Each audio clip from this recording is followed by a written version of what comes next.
Welcome back Mastery of World YouTube চ্যানেলের পঞ্চমতম এপিসোডে। আজকে আমরা আলোচনা করব আমাদের দেশের কাছে কি কি শক্তিশালী অস্ত্র রয়েছে। ভালো লাগলে ভিডিওটিকে লাইক করে সাবস্ক্রাইব করবেন।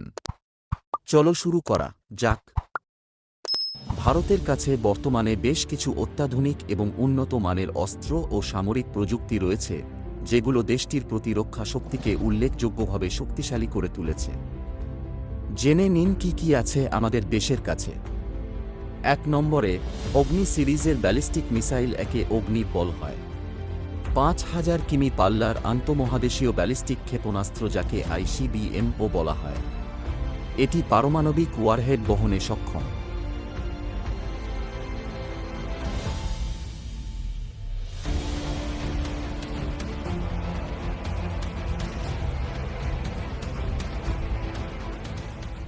দুই নম্বরে আছে ব্রহ্মোস সুপারসনিক ক্রুজ মিসাইল। এটি ভারত রাশিয়া যৌথ উদ্যোগে তৈরি করা হয়েছে। শব্দের চেয়ে ৩ গুণ দ্রুত গতিতে আঘাত হানতে পারে শত্রুদের উপর। এটি স্থল, জল এবং আকাশ থেকে উৎক্ষেপণযোগ্য।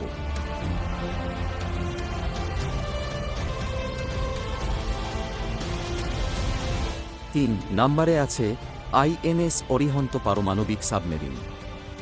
এটি সম্পূর্ণ দেশীয় প্রযুক্তিতে নির্মাণ করা হয়েছে।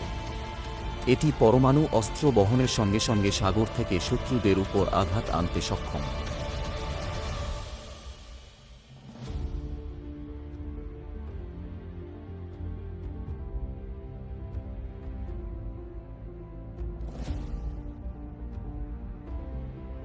৪ নম্বরে রয়েছে তেজাস ফাইটার জেট। ভারতীয় নিজস্ব প্রযুক্তিতে তৈরি একটি হালকা যুদ্ধ বিমান, যাকে আইসিএও বলা হয়। এটি অত্যাধুনিক অস্ত্র ও ইলেকট্রনিক ওয়ারফেয়ার সিস্টেমের সঙ্গে যুক্ত। ৫ নম্বরে রয়েছে S-400 Triumf air defence system. এটিকে রাশিয়া থেকে আমদানি করা হয়েছে। ৪০০ কিমি দূরের শত্রুদের টার্গেটকে ধ্বংস করতে পারে, যেমন ড্রোন, যুদ্ধবিমান বা মিসাইল।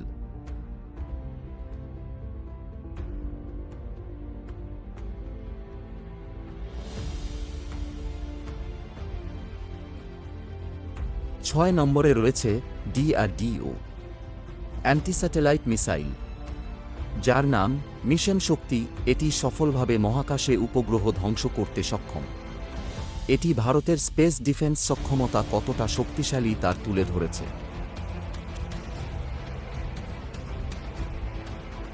৭ নম্বরে আছে পিনাকা রকেট লঞ্চার সিস্টেম বা মাল্টিপল ব্যারেল রকেট লঞ্চার, যা ৭৫ কিমি পর্যন্ত লক্ষ্যবস্তুতে হামলা করতে সক্ষম।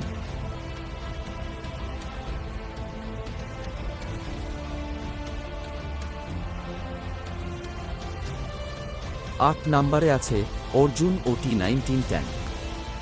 এটি ভারতের তৈরি একটি অত্যাধুনিক অস্ত্র অর্জুন এবং রাশিয়া থেকে আমদানিকৃত T-19 ব্রহ্মোস অত্যাধুনিক যুদ্ধ ট্যাঙ্ক, যা শত্রুদের ঘাঁটিকে ১ নিমেষের মধ্যে গুড়িয়ে দিতে সক্ষম।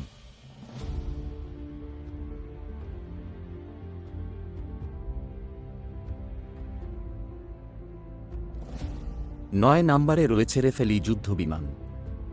এটি ফ্রান্স থেকে আমদানিকৃত একটি যুদ্ধবিমান, যা অত্যাধুনিক রাডার ও মিসাইল এবং ইলেকট্রনিক যুদ্ধ ব্যবস্থার সাথে যুক্ত।